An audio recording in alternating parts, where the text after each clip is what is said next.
This is Infographic Instant with Brian Michael, and in this infographic we're going to be looking at the relationship between the distribution of wealth in a country and the production or the growth of that wealth. And we're specifically thinking about the growth of wealth across countries.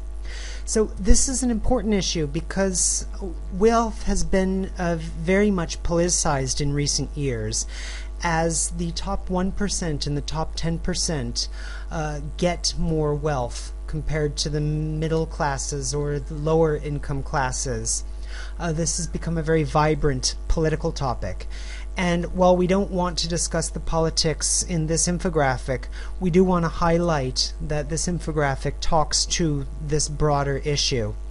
The infographic comes from a paper that asks the question, how can private banks and wealth managers increase the number of high net worth individuals and the assets under management they can get from these clients and these potential clients? So let's turn our attention now to the figure. We see a scattergram of the wealth held by the top 1% in a country and annual growth in that wealth.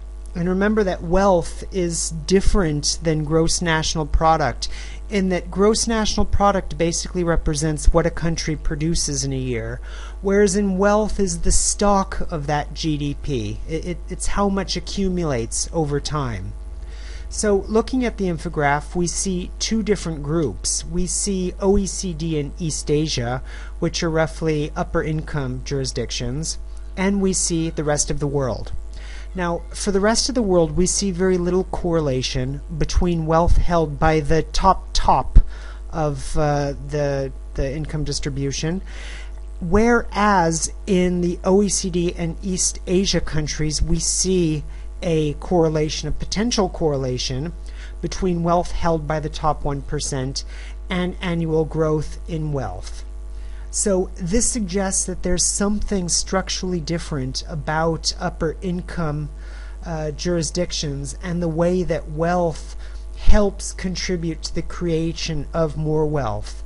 And this graph does not talk to the reasons for this or any theories behind it. The graph only looks at the data in order to discuss how private banks and international broker-dealers might use some of these data to their advantage.